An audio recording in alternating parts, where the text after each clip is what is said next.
Qwel, you do know that sending a cease and desist instead of taking accountability for your actions is not the right way to go, right?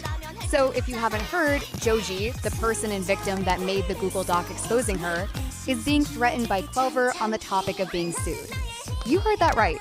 The victim is being sued. That is genuinely so fucked up. Meanwhile, she sits here playing Overwatch and something evil will happen and making a tune of the week for the circus troupe instead of addressing anything. She is watching her game burn without a second thought. Truly a wolf in a sheep's clothing. That's all though so far. Apathy turning off the PC.